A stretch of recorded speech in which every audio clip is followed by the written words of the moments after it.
Hello, good morning. Hi, good Hi, okay, morning. let me tell the viewers a little bit about you. Everyone, women.com has had a lot of really amazing guests in their Instagram live series, and today is no different. We are honored to be here with Alexa Carlin, the author of Adaptable. Everybody, Alexa Carlin is a public speaker. She's a TV personality. She is the author she's the author of Adaptable, but she is the CEO and founder of Women Empower X WEX. What I love about your book is that it takes post-traumatic growth and then it puts it in good tactics. So I just want to thank you for joining us today. How are you? I'm good. Thanks so much for having me. Yes, thank you. And I'm sorry, I didn't, everybody as well. You have been featured on Fox, you've been featured on ABC, TEDx, the Oprah Winfrey channel. You also have worked for Fortune Global 500 brands. So let's do this. I wanted to ask, what was the inspiration behind Adaptable? Well, it's always been my dream to become a published author. And the idea behind Adaptable really came in such an organic way. I got picked up by a publisher back in 2020 after they attended one of my events, saw me speak, heard my story. And at first, I had this one idea for a book, and it had my stories in it, and it had lessons. But when I was explaining all the different pivotal parts along my journey that have changed my entire life, this word kept on coming up that I've had to adapt to all the things that I had no control over in order to continue forward and not give up and not become a victim to circumstance. And then it was just like adaptable, like that has to be the name. And then it just flowed from there. But from there. And that's, okay, so there is something that stuck out to me in Adaptable. It was the introduction. It was before you really even dove into the book. You wrote that there could be a book that can change your life forever. And honestly, I'm gonna be honest with you. When I was reading your book, I'm underlining things. I took notes. Your book about Adaptable is a book that I didn't realize that I needed, actually. So the fact that you said that this book flowed for you, well, it flowed for me as well. What I love is that I just passed my quarter life crisis. And I think for a lot of women, that's kind of where you hit this technically uncertainty moment in your life. And you're like, all right, do I need a plan? I mean, everyone else is doing their thing. I need to do my own thing. It is a kind of, I think the quarter life crisis is a scary time for a lot of young women. So this book, honestly, I was reading your book, doing the action steps, and I was just releasing stress while reading this book. So let's I'm talk so about happy to hear that. let's talk about the comeback story. So let's tell the viewers, please share your wellness journey with everybody and how the comeback story has been integrated into your life. So I've been an entrepreneur since I'm 17 years old, always with the mission to make a difference in at least one person's life a day. And when I was 21 years old in college, I had this crazy near-death experience where a bacteria got into my bloodstream and started killing all of my organs rapidly, and it sent my body into septic shock. And I was induced into a medical coma, given a 1% chance to live. And that changed my life forever, because not only was this near death experience so traumatic in so many different ways, as well as so opening in what I experienced in the coma, but afterwards I was then diagnosed with an autoimmune disease, which is a chronic, debilitating illness that I have to live with every single day. And that has been the hardest challenge along my journey, because I've had to adapt to so many things that just changed my life completely. And so the idea for the comeback story, and why that's the first chapter in the book, is that regardless of what happens to you, you can create your own comeback story. It may look different than what you originally thought. I mean, my entire plan, my entire career looks very different than what I originally thought. But through finding strength through the obstacle, right? Finding opportunities through the obstacle. I was able to really define my own comeback story, and that's what I share with readers on how they can do that as well. Yeah, and there's a chapter later on where you're like, find the good, but that is a part of the comeback story. I mean, really, what I think is interesting is that you always say you are your own power. Keep getting back up. No matter what obstacle you're going to face, turn it into an opportunity and keep going. Now, what I love about learning about you through this book was that yes, you and your family, you have lived in different states, but you always had that support system from your mother and your family and your sister and everything like that. So what do you recommend to people who don't have that strong of a support system? I mean, it's easy to be like, you can keep walking, but do you have any advice on people who really don't know how to even get moving? Yeah, that's a good question. And my support system has changed many times, and it was the core of my family, even when that part was like the hardship and the obstacle when everyone was going through their own tragedy. I made an effort, to make sure that those three people, my mom, dad, and sister, were always there. And I was always there for them. But through, this journey, it's really important to find a support system. And if you don't have it in your immediate family, then there's people out there that you can find. And the thing about it is that it doesn't necessarily need to be people that you actually know. And here's what I mean by that. Like, part of my support system, and I share this in a chapter about community, part of my support system were people online that I never met before, because I created a live stream show when I was going through a lot of my health challenges called Morning Motivation with Alexa. Mm-hmm. And when I was doing this, I was really sick from my autoimmune. But every single morning, I knew there would be people, even if it was just 5 people, waiting for me to go live on a consistent basis. And knowing that people were there waiting for my words, my speech, what I had to say, even if I was breaking down, crying in front of them, that was my support system at that time, because they motivated me to get up and keep going, even when I was not feeling like it at all. And so you can create that from anywhere. And also, if you find someone that is putting out good content or is inspiring you, like, follow them, watch their videos, like, listen to their podcasts, whatever it may be, watch their live streams. Like, that could be your support system, or books. And so I don't think it has to be necessarily what we imagine it to be, because I don't want people to think like, if I don't have that, then it's impossible, because it really isn't. Okay. And that's actually something that I loved, is that in your book, you described how there were mornings where you were just in your PJs and you went live for those people. But there was something about you being raw that actually made them love you even more, because you didn't have to be Miss Perfect 24/7. Oh, we'll get back to that. That word is interesting to me. So the funny thing, though, is that, yeah, you could be yourself. And that's kind of how you were able to keep going. Now, I do want to get to that perfect, but not just yet. So the next thing I wanted to talk about was bloopers. When I read this chapter, I was laughing to myself, because it's something that I love. And back in high school, when I did those silly projects, I would always add like a blooper reel of like 1 minute at the end of every little project. And you made it seem like we should be doing that for our daily lives. So can you please tell the viewers why we need to see our personal bloopers as valuable lessons? Yeah, so like you mentioned, everyone knows there's the blooper scenes when it comes to like film and entertainment, and we laugh at it, right? And we laugh when actors are messing up, and we laugh with them. We laugh even harder when they're laughing at themselves. And then we look at our own life, and when we mess up, we're like, oh my gosh, no one can see this. And I'm like, why?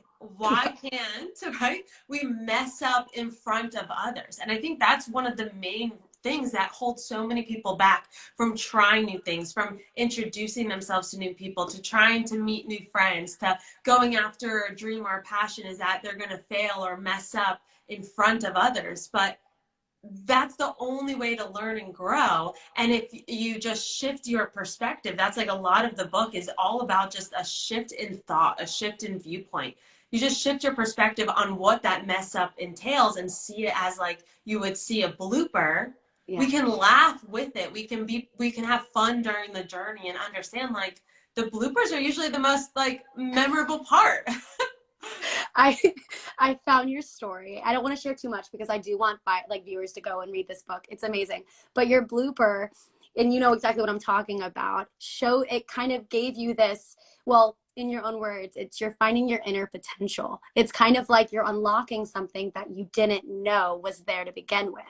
And so I always think it's interesting because a lot of things are mistakes, actually. I think chocolate chip cookies is like a mistake, if I'm not wrong. Like, I think a lot of these amazing finds that are like you said, inner potential is through bloopers. So we, like you said, and we need to be more positive about our bloopers. But how did that concept, how did you come like across that idea? Did it just randomly hit you one day, or what was the process? Yeah, that's a good question. So I think I was writing about the story. This is the flag football story, right? Yes, of course. Okay. Yeah. Okay. Yeah. Okay. So yeah. So you went the opposite way. You caught the football and ran the other way, but Yeah. yet it still caught the eye of the coach because Mhm. you were Right. able to play. That was an interesting experience. I But when love I it. was I writing was about laughing. yeah, So funny. I laugh now at it. When it happened, I wasn't laughing. But when I was writing that story and the lesson with that, and really just thought about how, this person saw my inner potential before I even did. And if it wasn't for that mess up, I never would have like experienced that whole journey of being part of that team, of seeing what I'm capable of before I even knew.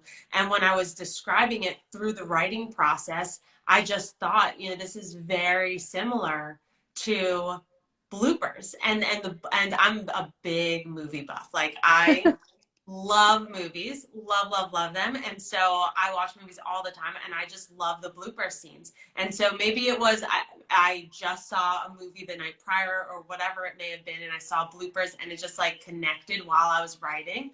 But yeah, I think it's just seeing things not as they are, but rather as they can be, Hmm. and connecting the dots to things that bring you joy to something that may be viewed as a negative thing, and how do you create it to be positive. Okay. And then with that, that kind of leads us into the next. There's this flexible plan that you refer to. And I think when you allow for bloopers and inner potential, the plan needs to be flexible because you really technically don't know what you're about to unlock.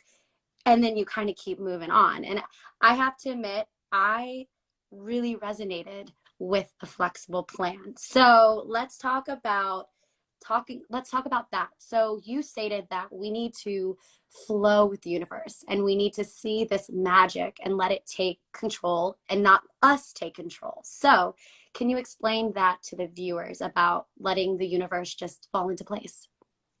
So when we fight against the universe, like we're going to experience more suffering. Mm. It does not mean that when we're just like flowing, things aren't like happening that make us feel sad, or, there's some negative things like the pandemic, for example, that come into our life. But what it means is like suffering and feeling sad are two very different things. And suffering is a choice. We don't always have control over the things that are happening in our life that cause us sadness or cause negativity or obstacles, but we do have a choice of how we choose to react to those. And when I found myself fighting against the universe, because here I am, I'm in my early 20s, and I'm diagnosed with this chronic autoimmune disease. And I'm just like, why did this have to happen to me? Why is this happening? Why couldn't everything just, my near death experience be my past, and I'm uphill from here? And I was fighting this new reality. And the more I fought, the more pain and suffering I experienced. And the moment that I chose to accept what I could not control, now that doesn't mean give up or give in, but it meant allow myself to surrender to the flow of the universe. And so that word surrender helped me so much during so many challenging times. I just like, that was my go-to mantra. I just said it going in the shower, brushing my teeth, going to bed. It was just like surrender, surrender. And it allows you to feel less alone. It allows you to really feel like things are happening for you, not to you, right? Mm-hmm. For a bigger reason.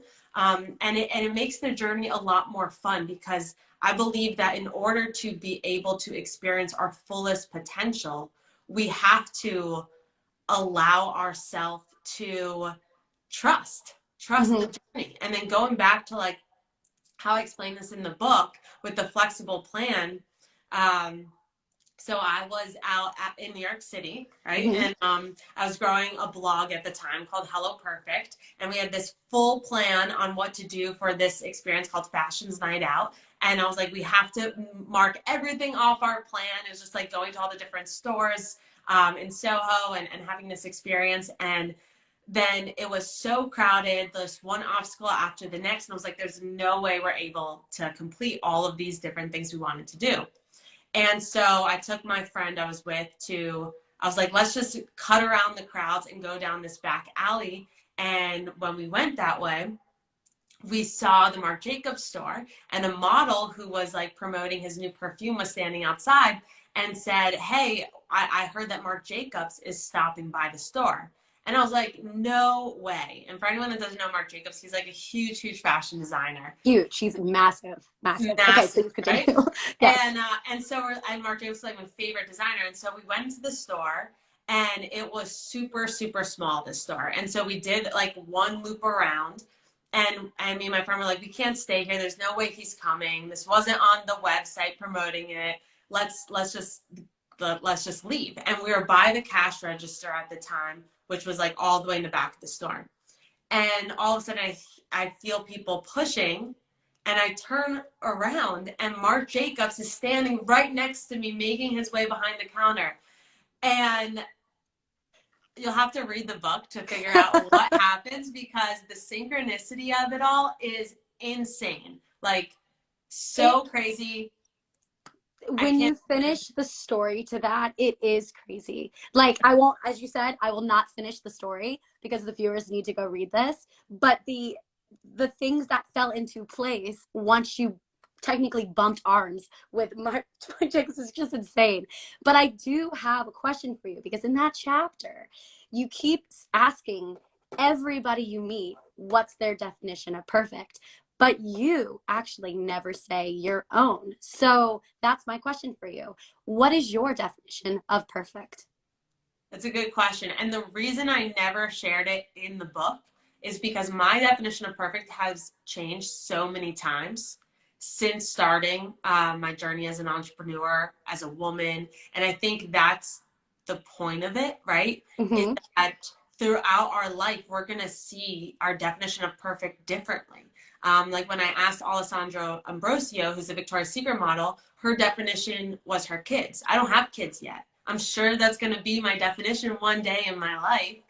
But today, my definition of perfect is being able to love yourself fully for who you are, and allowing things to really just flow, because that in itself gives you your perfect life. I mean, every single person, I believe, is here for a different reason. And the only way that you'll be able to discover that reason is by just following your heart and following your intuition. And yes, it's challenging. No, you can't control everything. There's things that happen, but you do deserve to give yourself a chance. And it's about allowing yourself to be fluid and flexible with every dream that you have, because that's the only way to also enjoy the journey. And it's really important that you find joy even through some of the hardest times in your life. Yeah. Okay. I was actually really curious about that answer from you, to be honest. That was one of my biggest questions, because I thought if you can sit there and ask all of these people that question, you need your own definition. But it makes sense the way that you said this, the definition of perfect.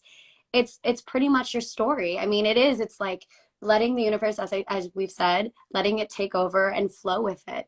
And the thing that you also brought up about just kind of taking a deep breath and letting things fall into place is resources. And I think what people struggle with is when they say they're on the cusp of something and they're trying to make it work, but they're not sure how to make it work. You go on and on about how we actually have a lot more resources at our fingertips than we realize. And I would love for you to kind of explain that to the viewers on how just because you're in the middle of, I don't know, Pennsylvania or something, doesn't mean that you don't have anything at your fingertips. So please, can you explain why we all technically have way more resources than we realize? Well, we've fallen into the trap where we have to have like we see what other people are doing and creating, and we think that if we don't have that, then we can't do or create what we want. And a perfect example is if I asked you to make a paper airplane, or make an airplane, put it that way, make an airplane, a toy airplane. There'd be someone who says, I can't do it because I don't have anything to make a toy airplane to be motorized and make it fly and all that stuff. You'll have another person who spends so much money on all the equipment and tons of research time on YouTube to make this toy airplane. And you'll have a little kid who just takes a piece of paper and folds it up and, you know, makes a paper airplane. And that's that kid being resourceful, using what they have to make it happen. And that's what we really need to do, especially in today's world. There's so many resources at your fingertips, but you really have to think outside the box and not compare where you are nor what you have to other people and use that as an excuse of why you can't. So whether you're like, oh, I don't have support, or I don't have money, or I don't have the time, or whatever it may be, there's always ways to make it happen, but you have to find that way. And that's your job as a leader, as an innovator, as a creative, as an entrepreneur, as a dreamer, to find a way to make it happen. And so being resourceful, I had to do that early on when I started my first business, designing jewelry for an LA-based fashion company. Like, I just literally designed the hang tags on a Word document, got it printed from Office Depot, bought some yarn from Michael's and hand like strung these tags by myself, and then rode my bike to the post office when I was in college and I got an order. And today, if I didn't have that experience, I would run into the same trap, because I found myself doing this, where you see all the beautiful packaging from like people that sell on Etsy or whatnot. You're like, I can't, I have to have the best packaging. I have to spend this, I have to do this. And it's like, you just have to start in order to even get to that level. Yeah. Yeah. And I think that actually really resonated with me, was because I wanted to move after college. I wanted to I thought, fresh start, I need to go to a new state. And I had a state in mind, and, you know, it just never panned out. And I was like, what am I doing wrong? Do I need to move there? Do I need to, I don't know, I guess get an apartment and then try to be able to afford it without actually even having a job? And then it got to the point where I was like, no, I don't need to do that. All I needed to do was just to keep trying and keep giving my resumes out to different states, and eventually something was going to bite. But it did. There were these big pictures of, I can't move, I can't afford a lot, but all of a sudden things started falling into place and I was able to move. And it's taking those lack of resources and that creativity, like you're mentioning, and that's how you kind of move forward. What I think is so interesting is that you kind of brought this up in the KIS model. Can you please explain what that model is to the viewers? Yeah, so the KIS model, I'm sure people have heard the keep it simple. I'll leave out the second S because I don't like that. But the KIS model, keep it simple, it has really helped me a lot along my entrepreneurial journey and creating, you know, turning your dreams into reality. It's so easy to be overwhelmed, especially when you think about the digital marketing landscape and everything that we have to do to keep up. Whether it's keep up with friends, keep up with schoolwork, keep up with social media, keep up with everything. And so when I was running my big events, I was doing everything under the sun when it came to marketing them to try to get 1,000+ people to come to an event, which is extremely difficult. It's a lot. And one day I was just like so overwhelmed and so burnt out. And I was like, there has to be a better way to do this. So I wrote down, I took a big like whiteboard and I wrote down everything that my team and I were doing to market this event. And then what I did was I went through each thing. And when I say everything, it's not just Instagram. It would be like Instagram stories, Instagram live, Instagram posts, IGTV. And I went through everything that we were doing, all of the different initiatives. And I looked at the data to see if it was actually producing results. And what I realized was there was only like 4 main things out of like the 50 we were doing that was producing the most results. And I was like, if I could double down our efforts on what's working and simplify the process, or I say kiss the model, then, you know, how much more effective would we be? Plus, how much more time would I have? You know, how less stressed would I be? And now I do that with everything. So every part of my business, even my life, I'll just be like, kiss the model. I've done that even with my like sense of fashion, with my like what I eat throughout the week, through everything, because we tend to overcomplicate things. And I find myself doing that. So then having a strategy in place on how to kiss the model helps me remove that, because I am a little bit of a perfectionist. A perfectionist and a procrastinator. That is what was said. Yeah, exactly. So that's helped a lot. Okay. And you know what I think is interesting is that you do talk about the KISS model, but then what you add at every, okay, this is kind of a little random, but you add action steps to every chapter. Sorry, that part is not random. My comment later will be. But the point is that it actually helps keep it simple. Like there's one chapter in particular where it's plan Q, I believe. Mm-hmm. And at the end, you go, start from day one. Don't think of like this massive thing as a plan. It's all little baby steps in the end. I did it, and I think I got to like plan S, and I had no idea that I was on this plan S journey at this point. And now I'm like, I guess I'll get to double letters eventually, you know? But but those action steps really took your words and broke it down. How did you come up with an action step for every chapter? That could not have been easy. Yeah, the action step was interesting to create, and some I had to like come back to. Okay. So the way that I structured it was I wanted it to be transformational. Like every chapter of the book, I wanted it to be transformational in the reader's life. And so the action step is the implementation of what that lesson is. And I know there's so many times I've read books where action steps, they require so much of you, and I never end up doing it all, or it just like I start to read through it and just like skip over the action step. And I was like, you know, I know how important taking what you learn and putting it to action is, because if you only learn it and don't apply it, then you know, it's not the greatest for your growth. And so what I did was I just literally thought about what I would like to learn and what I've done in my life. And all of it is pretty simple. Like success itself, a life that you desire, doesn't have to be that hard, nor is this like big secret to success. It's just little baby action steps, basically, like every single day moving forward. And so there was many action steps I had to come back to. So after I wrote a chapter, I would think about that throughout my day and see how I applied that lesson in my life. And then I would go back and write the action step of like, here's what I did. And here's how you could do it too. That's actually, I did a bunch of them. And just to go back to the flexible plan, I believe that the action was just get in your car, take a right turn, take a left, who knows? And I did that one day. I took a Saturday and I was like, you know what? It's lunchtime. I'm going to find a random restaurant that I've never been to. I'm going to take a right and I'm going to just see where I end up. I ended up having a great day. I'm very spontaneous like that, but it is. I was really starting to implement your action steps into my daily life.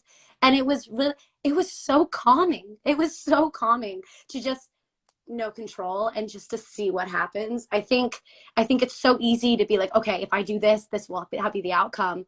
but there's actually a beauty in not knowing what will come from it. The random comment that I was going to say that I waited to say was, this is a fun read. And I don't, I hope that comes out correct. The way that there are quotes on like every other page, there's the action steps. It's so easy to just get lost in this book because of the way that it's designed. And so you come across these action steps that I was doing, and then you go and then you just see a full page of a quote. And these quotes, I'm gonna flip. I'm gonna do one random one. Here we go. Let's do, I landed on this one. What doesn't kill you makes you stronger if you let it. It's like all of these quotes are just, oh yeah. Like you read it and you're like, duh. So but the way, but it's not even, it's that the whole chapter explains the quote, and then the quote you go, oh, I can remember this quote. This quote will stick in my brain. How did you come up with these quotes? Because there's a ton. Yeah. And I love hearing your experience with the book. Thank you so much for sharing it. Like, brings so much joy to hear how it's impacted you and how you enjoyed it, and found it to be fun, which I love. I love that description. But So it is, like, it really is a fun read. I don't know if that's the right way to word it, but you know exactly what I'm trying to yeah, say. well, a lot of people have said it. They're like, I feel like I'm sitting right next to you reading this book. And that's what I wanted it to come off as. Like, I'm just talking to you. And maybe that's like what that experience is. It's that authentic. It's not so intense, yet the lessons are about very like hard things in life, like resentment or, death or losing friends. But the way that I wrote it is just how I would talk to my best friend. Yes. And so the quotes, I've always been a big quote junkie, and I've been coming up with quotes, like writing quotes down since high school. And so these are things that I say all the time in my speeches, that I've written down in my journals. And so a lot of this book, I would look back at my journals and see what I felt during that time to really get those emotions across. And so a lot of these quotes were written through journal entries throughout my journey. And so I just pulled from there. But I will say that's probably one of my zones of genius. It's hard to explain how, but I could You're just like, I can whip them out like candy. I got this. Yeah. Okay. No, I that's the thing. It is a serious book. It is very serious. It's very relatable, because there comes to a certain point where every single person in this entire world has had at least one obstacle that they've had to overcome. And it gives it this real kind of like, okay, I've been there, I've done this, you've been there, you've done this. You can keep growing from this. There's a part at the very end of your book that actually really resonated with me. And it was the way that you said that you have always gone to motivational speakers. You've gone and seen public speakers. You've listened to their stories. You've listened to how they overcame their situations. But what was different with yours, which I thought a lot of people actually will resonate with even more, is that your story, you might not be able to, you can't technically overcome your health, but you can still continue to do what you love, and it's that whole happiness versus joy. It's taking what you have and knowing that you can't technically overcome it, but you can continue to be happy and strong. And that ending was just kind of, honestly, it was a breath of fresh air, because there's a lot of women where I'm happy that they've overcome it and stuff, but when you're in that dark bubble, that headspace, it's really hard to then stay motivated, because you're like, okay, I'm glad you overcame it, but I don't know how to overcome my story. So when did you get that realization that you don't need to overcome everything, you just need to love what you do? Yeah, that was really vulnerable to share, because the realization came when I remember it perfectly. I was at a Hay House event, and I was listening to all of these amazing New York Times bestselling authors, and they were all great, very inspirational. But as I mentioned in the book, like they all followed a very similar pattern where they shared what they went through in their past, how they overcame it, and how you can too. And while it was super inspiring, and if you're looking to overcome something from the past, it would be very helpful. But I was sitting in the audience thinking, like, I'm never going to be able to overcome this. So I can't really take what you're teaching and apply it, because this is something I have to live with forever. And I was in such a dark place in my life, and it just it made me sink lower because I felt hopeless. I felt like, all right, well, if I can't overcome it, I guess there's like nothing that I can do. And that's when I realized, like, I have to make a choice where I can sit and wait until I feel like I have overcome this, not knowing if I ever will, before I can share my story, since everyone, that's sharing their story publicly is at a different level or a different place. That's better word for it. Or I don't have to wait, and I can choose to be vulnerable and share within the obstacle, within the struggle. And so I'm very grateful that I found the courage. It was scary. It still is scary to share within the challenge itself. But that really, like you said, like is what connected people to me and my story and my brand.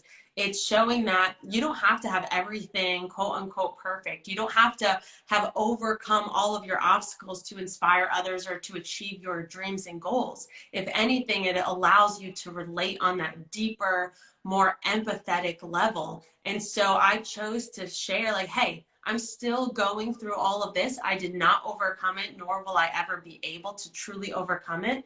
But even through that, I'm still chasing after my dreams, and we can do that together. Yeah. And I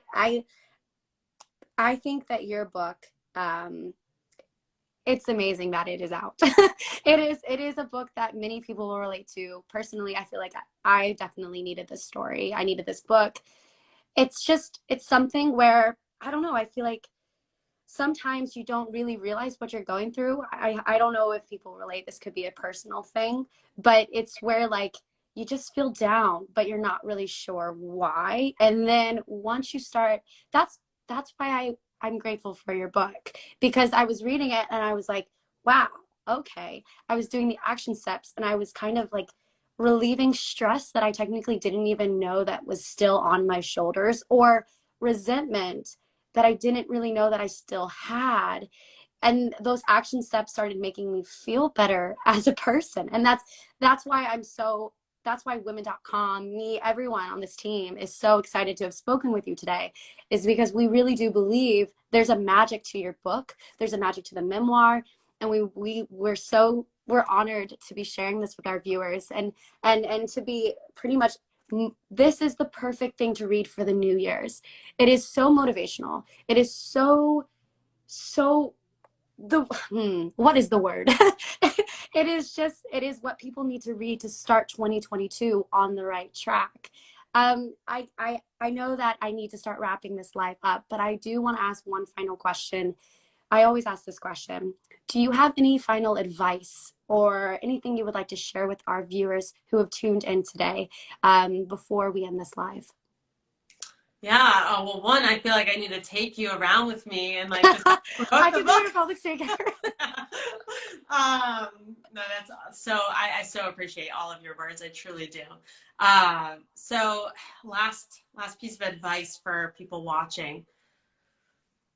I'd say, because we're in this new year, to be patient with yourself and not be so overwhelmed or think because it's a new year, you have to, have this whole new fresh start, one step at a time.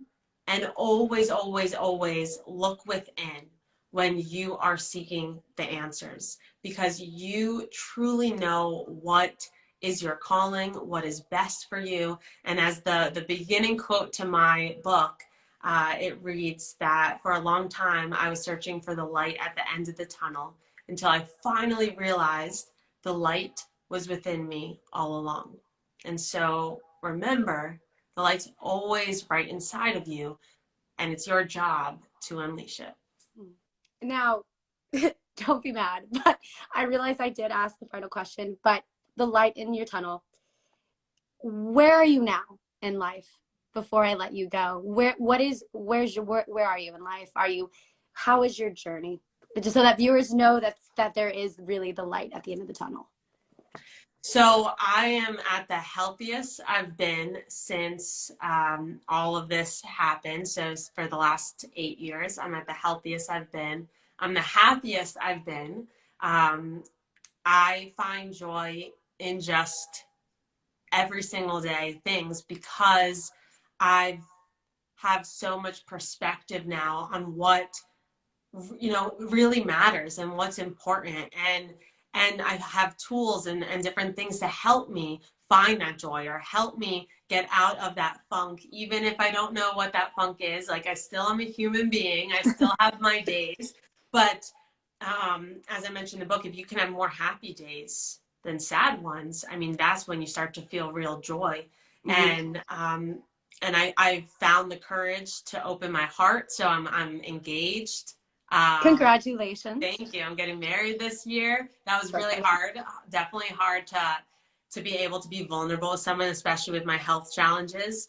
And my business is growing, and I am not so stressed, because I really, really do trust that things happen for a reason. And even with, this is like one example, with the pandemic, like before the pandemic, my business was fully an in-person events business. I mean, we were hosting conferences around the country, 2,000 to 3,000 women. Obviously, all of that like got taken, right? You can't at all. And instead of feeling like so broken down, which, believe me, there were many days, but I picked myself up again and thought, like, yeah, I worked so hard, and all of a sudden it just feels like I'm starting from square one. But with that, with what I share in the book, I'm like really surrendering and trusting. Like, I see now the little bits of light of like where it's leading me, because I trusted and I didn't give up, and I followed my intuition. So that's kind of where I'm at right now. it's yeah, I mean, you're radiating. Like, it's so I feel like I know you very well. And I'm like, you need to know me more. No, I'm just kidding. But no, it's just hearing that you have such a positive life now. It's like knowing your past, knowing your journey, and then seeing where you are today. It's like, it's a breath of fresh air, It's like, okay, there really is this light at the end of the tunnel. Hard work, little baby steps can get you a long way. And I think you are the living proof of that. So thank you so much for being vulnerable with everyone and sharing your journey, because a lot of people do need to hear your story to help their own story fold and come into place. Thank you so much. You're welcome. Thank you, Alexa, for joining us today. To all the viewers, thank you all for tuning in.